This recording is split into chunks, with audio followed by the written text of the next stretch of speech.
Kahinda Otafiire to give his remarks.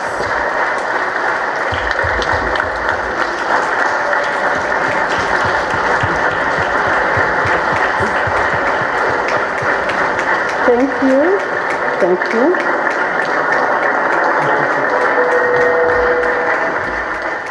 And by the way, ladies and gentlemen, by the way, Honorable Minister is the president of the Global Pan-Africanist Movement.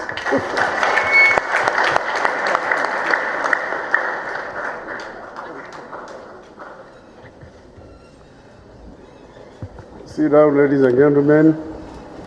Vice Chancellor, Dr. Kabumburi, my old friend, Kwame Jaru. You know, his father, Ejaru was a very great friend of mine. And the late Dr. Sheji had styled Ekanya after him. You know, he used to wear a collarless shirt, and then he had a bald head like his son. When you see that drawing of Ekanya, it represented his father. But it doesn't matter.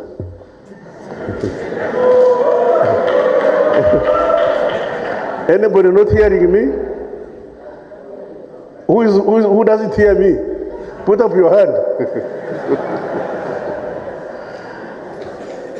Now, the fact that this man who is bald-headed and his friend who is bald-headed, one is a Mchiga, the other one is a this also becomes a casus belli, that they fight war because this one is a Mchiga, the other one is a...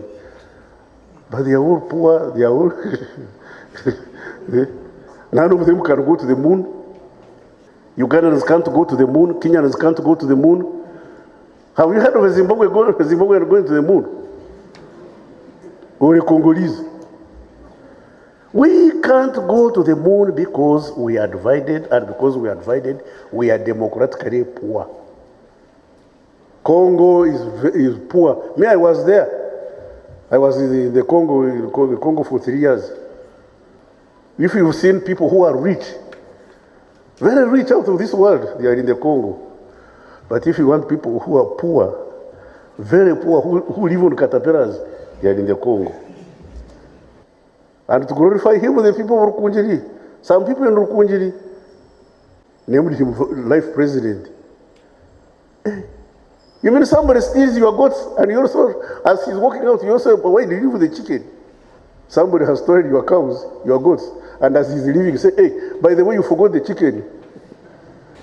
Man has been killing people and you declare him life president. Are you okay? Life president, my food. And if you don't unite, if you don't build a prosperous Uganda as one people, that situation could obtain again. It happened before, it can happen again. That's why I call upon you to first of all unite our country, to look at you as yourselves as Ugandans from the District of Uganda, and strive to unite with East Africans and unite the African people. Because if you don't, that situation could obtain again. What will history say? I did.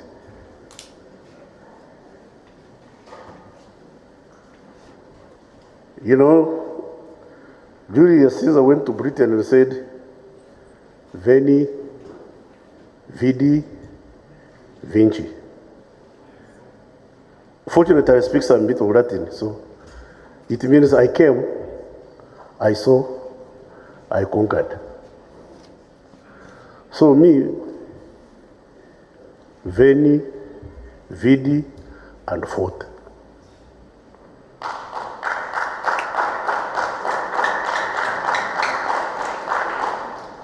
I came, I saw, I decided to join those who are struggling to change the course of events in Uganda, and I fought Idi Amin.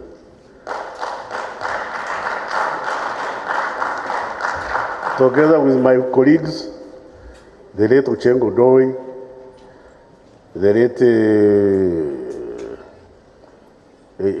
Denis Echo, Odoi Chwale, There was a young man, Mujizi Rwandume, Mbabazi, Amama Mbabazi. Mbabazi is still living, still around. Last time I saw him, he was a very, very old man. The man looked very old, and yet he's 2 years my senior. So I don't know whether I look like him. We are not young, I'm 74. I'm a young man of 74 years of age. Together with his father, Dr. Rakana Rugunda. Unfortunately, Olarotunu, they had, many of them had to run away to take off. Olarotunu, Rugunda, all these others, they went to exile. For us, we stayed. It's not because we couldn't go into exile. It's because our dictum was, I would rather die on my feet fighting than live on my knees begging.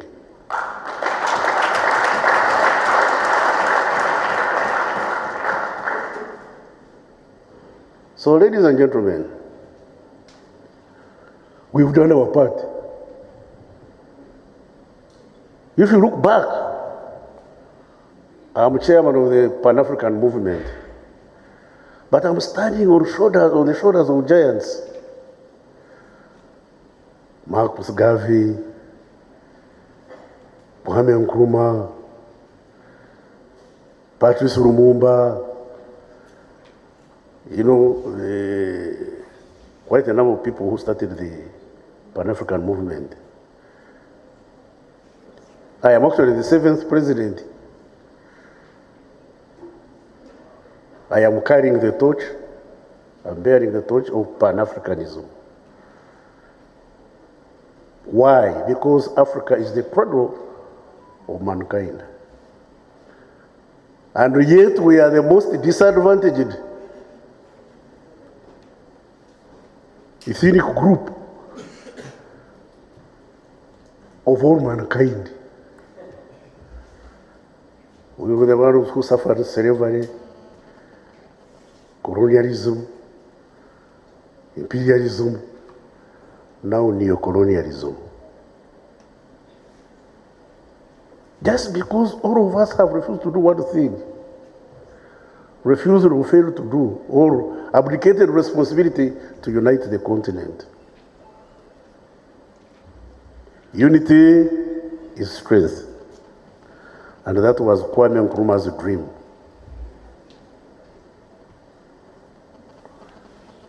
When you think you are inheriting the legacy of Kwame Nkrumah, and you still think you are in Uganda, you are in Munyankore, you are Nachori, you are living a lie.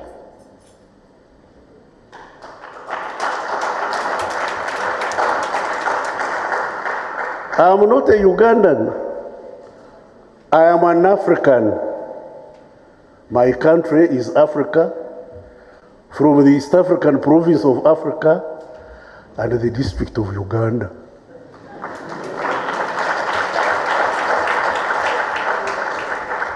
The sub-county of Ankore. Ankore may be the architect of my creation, but it's not the trustee of my soul and destiny. So young men, when I hear people jumping up and down, Nkobazambogo, Achori, I don't know what, Abanyankore, the Machika Kweterana, I say, God, you God, God who created me, are you the one who made these ones?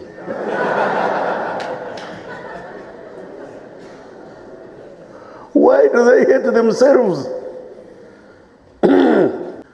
Nkobazambogo, so what? Nkobazambogo tezikutuka, tuzikutuka lunaku.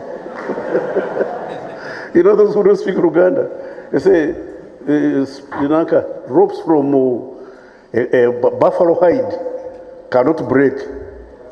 But I'm telling them that we break them every day. Nkobazambogo, these ones of the Wanyankore, these ones of the Achoris, the Kakwas and the Madi, all of your stripes will break.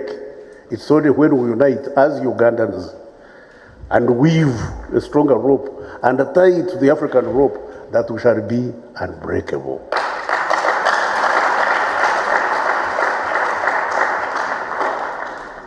We can only liberate ourselves by uniting our people. I always ask these Africans, if they, you hear people saying, hey, me am Munyarwanda, me am Kenyan, me am Tanzanian, oh, je suis Congolais, je suis Congolais. If the eastern border of Congo had been put in Mombasa, what would all of us be?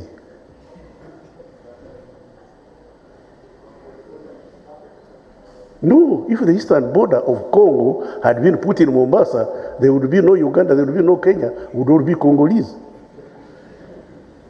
If the northern border of Uganda had been put in Khartoum, wait a minute, there would be no South Sudan. There would be no Darfur, there would all be Ugandans. And you are proud that these borders which bound you patriotically were determined without the input of your forebearers. Which of these African chiefs was consulted about the border? Students of history. Don't you know these borders were drawn on a map where no African dignitary chief or peasant was seated, participated? Then you stand up. It was done in 1800.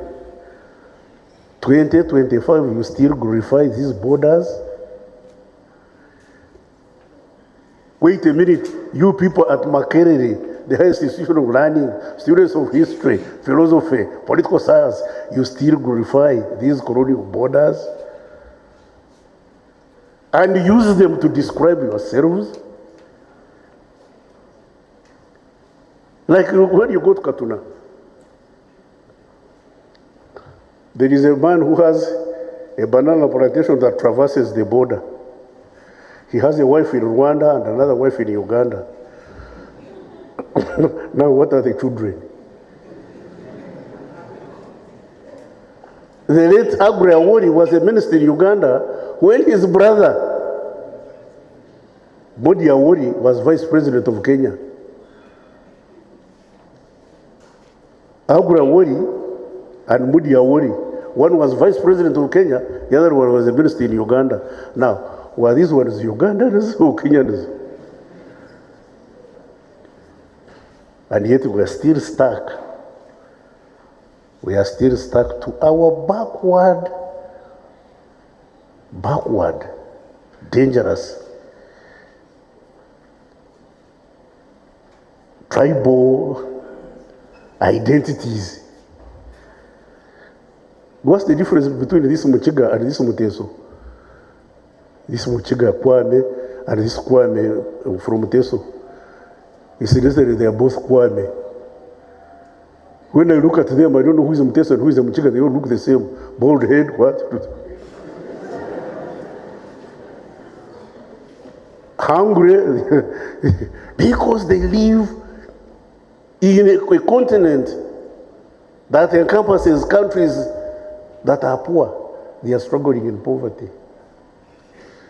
Democratically poor. Democratically disadvantaged. And fighting each other because of ethnicity, identity. As if that is not bad enough. One is a Catholic, the other one is a Protestant, the other one is a Muslim. Ladies and gentlemen, who has ever come from heaven to tell you whether they admit Muslims and refuse Catholics in heaven, or whether they admit Protestants and take born again, or whether they don't admit all of them? What if you get there to find that nobody's admitted?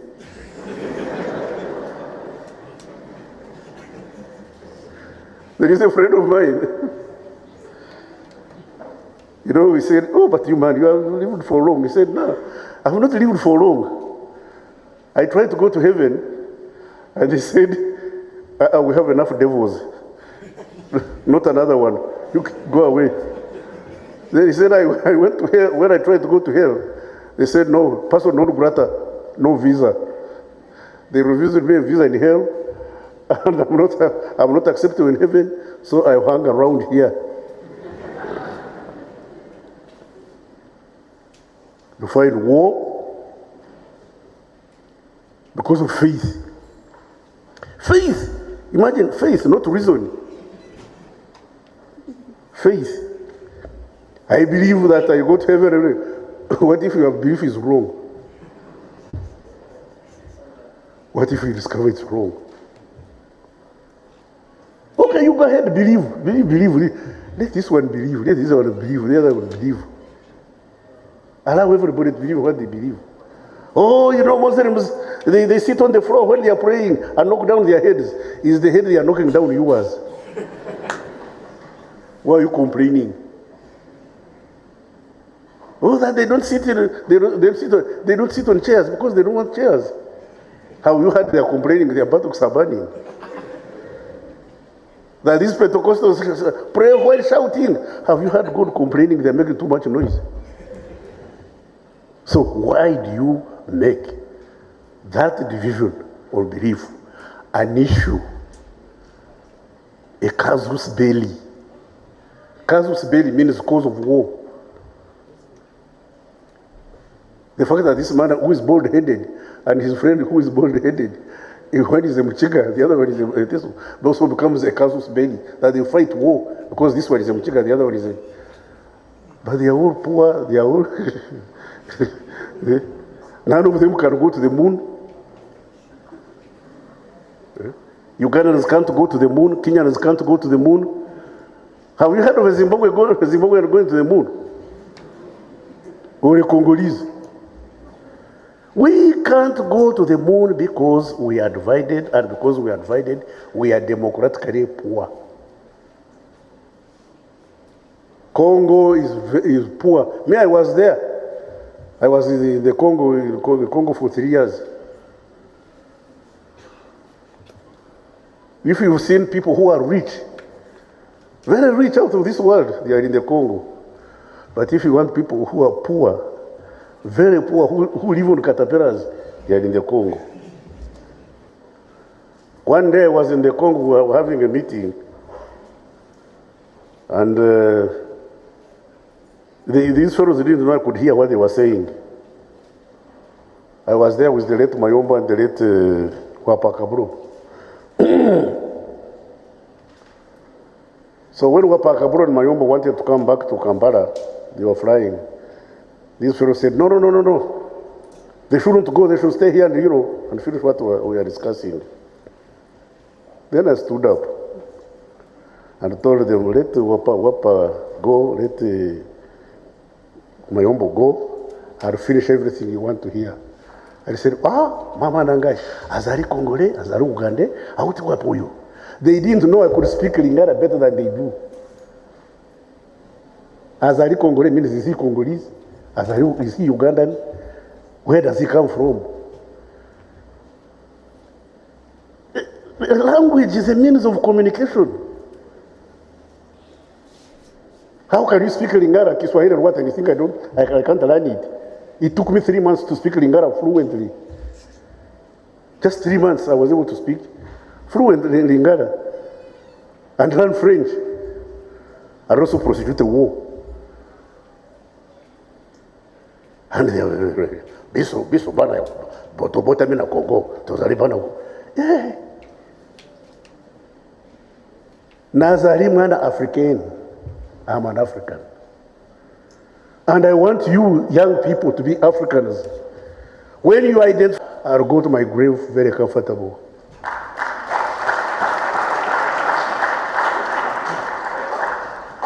Then as I leave this world, I'll know I've left human beings behind.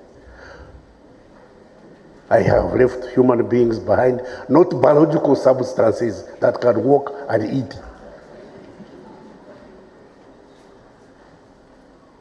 You have to be very cautious. You have to learn to be cautious. Like Kwame Osaje for Kwame Nkrumah. These are people who put their best at the service of the continent. No wonder he was overthrown by imperialism.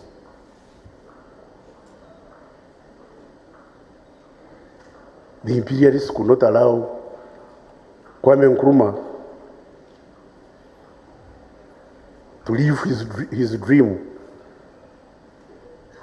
to achieve his wishes. They thought the independence of Ghana was, as president of Ghana, he had reached the ultimate. They didn't know that Kwame Nkrumah realized he was only a Gombora chief in Ghana. Yes, he was president of a sub-county called Ghana. He wanted a country called Africa. That's the greatest attribute of Kwame Nkrumah. His dream for the unity of Africa. And you know, when people are talking about Ghana, oh no, this man, he was a dictator, he was this. That's besides the point. What did he want for Africa, and what is his greatest attribute? The desire for Africa, the desire for the unity of Uganda, the unity of East Africa, and ultimately the unity of the African continent. I would rather be a mayor in Africa than a minister in Uganda. Because when you go to these words, when you travel the world, say, Minister of Internal Affairs, from where? Uganda. Is that in South Africa? You know, one day I went to buy aircrafts for the police. I was in Texas, in a place called Amarillo. The vice president of the corporation, Bell Corporation, held a dinner in my honor. Imagine this. And at the dinner, the man asked me, Mr. Minister, you speak good English. Where do you come from? You are my host, and you don't know where I come from. My host, and he didn't know where I came from. I said, oh, Mr. Vice President, I'm from Uganda. He said, Uganda? I said, yes. Is that after Oklahoma? Imagine now. The fact that he didn't know where I came from, I could forgive him. But the fact that he didn't know his geography, imagine you tell somebody you are from Nicaragua, and he tells you, Nicaragua, is that after Mukono? Because Oklahoma is the next state to Texas.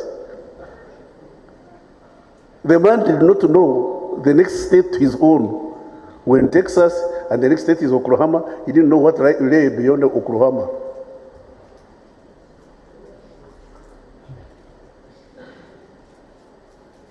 You can imagine. Now, when these people are dealing with us,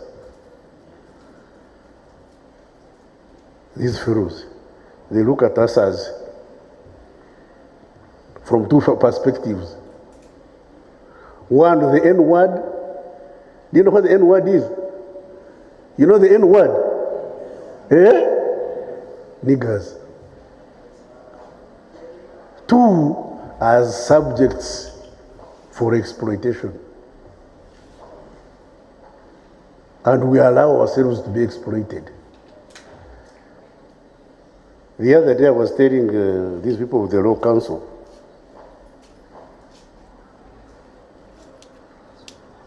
that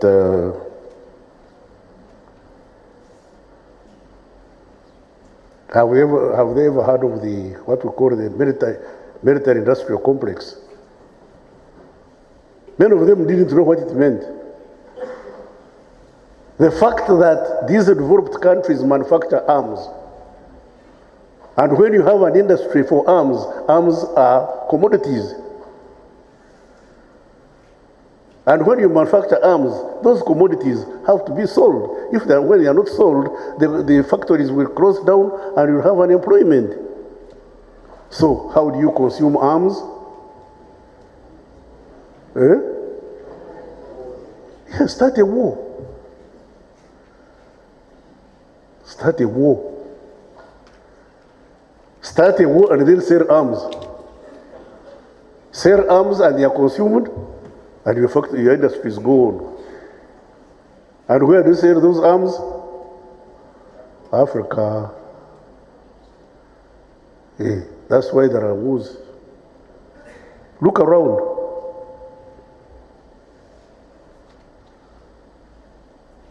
One day my little daughter, I think she was in P4, P5, asked me, "Daddy, is it true you people spent 5 years in the bullfighting?" Oh, I said, "General." I said, yes. Yeah, we spent 5 years in the bush fighting, was struggling, working. I said, "Were you mad?" I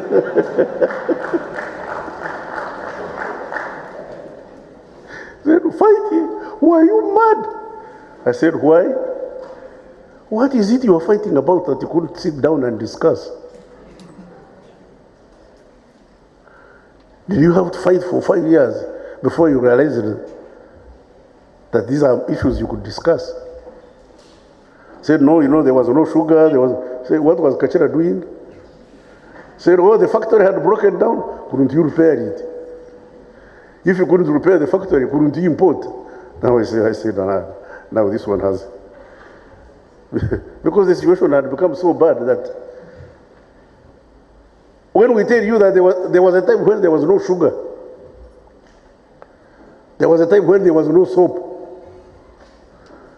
there was a time when we had no toilet paper, not even newspapers to use. To you, they are references to the past with no relevance to the exigencies of today, of your challenges. But they are reality. I know it may not concern you because for you take sugar for granted. You take toilet paper for granted. You take soap for granted. There was a time in my lifetime when these essential commodities were non-existent in Uganda here. And if you don't unite, if you don't build a prosperous Uganda as one people, that situation could obtain again. It happened before, it can happen again. That's why I call upon you to first of all unite our country, to look at you as yourselves as Ugandans from the District of Uganda, and strive to unite with East Africans and unite the African people. Because if you don't, that situation could obtain again. Who can tell me about the existence actually of the Sudanese refugees? There are over 1 million plus refugees from this country called Sudan. Another sizable number from Congo. Do they have time for sitting in lectures at universities? If it can happen to these neighbors of yours, can it happen to you? The only way to prevent such occurrences is to unite. To start thinking above your ethnic and religious identities. Our greatest problem is we are Madi, Rugwara, Bajoro, Bachiga, Alur, Basoga, and the Ilk. How many Basoga have gone to the moon and come back? How many Basoga can manufacture jet planes? How many Wanyankore can build a modern hospital, a modern referral hospital on their own as Wanyankore? How many Wanyankore are manufacturing cars? Or even safety pins. Safety pins. Yes, we are manufacturing safety pins, but we are using other people's raw material. I want a safety pin made by Banyankore from start to finish. For us, we are Banyankore, we are wonderful, we are great. Nonsense. A poor Munyankore and a poor Chori, a poor Langi, a poor Musoga, they are all poor. A rich Munyankore, a rich Muchiga, a rich Mamadi, a rich, they belong to the same clan. And you know my other name? I'm called Kahinda Otafiire. Otim means one of us who was born from afar. Yes, I'm Rangi.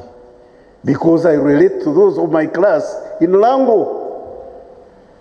When I hold a party, I call the Ogwars, the Otims, the Dramadris, the Karikwanis of Uganda. I don't call the Rwamjirimbi, who are my neighbors. Because the Otims and me are one clan. The Rwamjirimbis who smoke tobacco and drink sour milk from breast are part of you.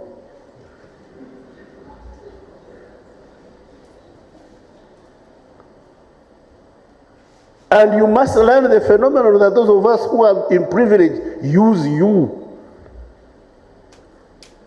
Use you to fight our unjust wars.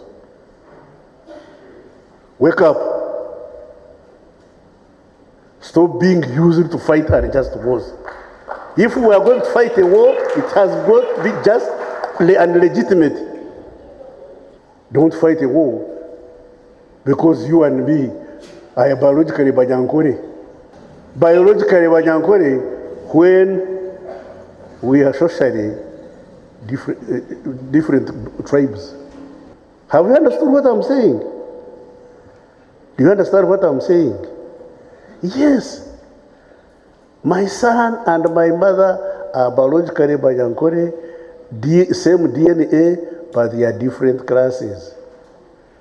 My late mother used to touch cow dung, and my son could not milk. At the age of 11, he couldn't milk. My mother was worried about this cast grandchild who cannot milk at the age of 11. But my son was equally worried about this old woman who catches cow poo-poo.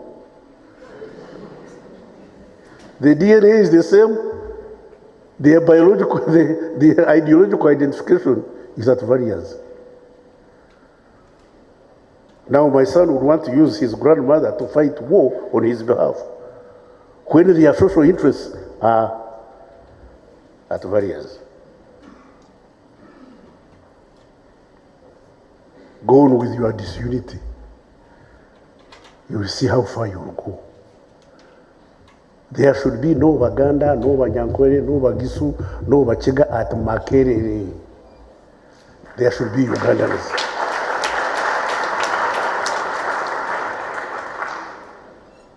There should be no Catholics, no Protestants, no Muslims, except for Friday, going to the mosque and wearing rosary.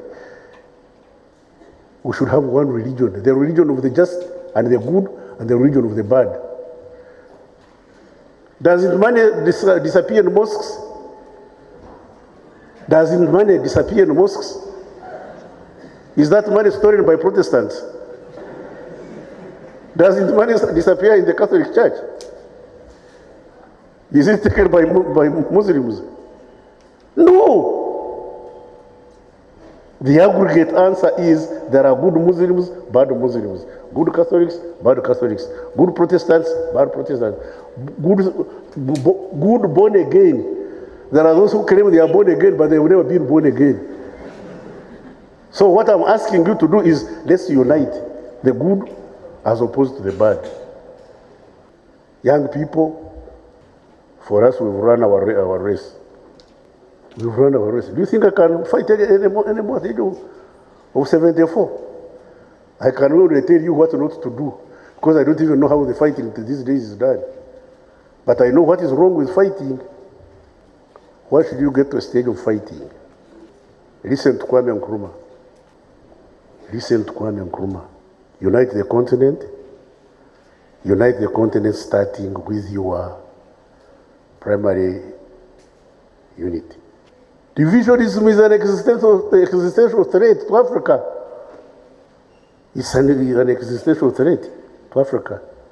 We divide ourselves, buy arms, kill each other, and we pay. We are now paying for the arms bought to fight us. Actually, not fight us, to kill us, because he was not fighting anybody. He was killing. And to glorify him, the people of Rukunjiri, some people in Rukunjiri named him life president. You mean somebody steals your goats and you also, as he's walking out, you also, why did you leave the chicken? Somebody has stolen your cows, your goats, and as he's leaving, you say, hey, by the way, you forgot the chicken. Man has been killing people and you declare him life president.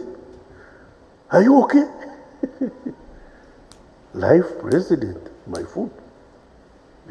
Fortunately, his life when he was no longer president. Even that life presidency he believed in was an illusion. It was an illusion which he lived and believed in.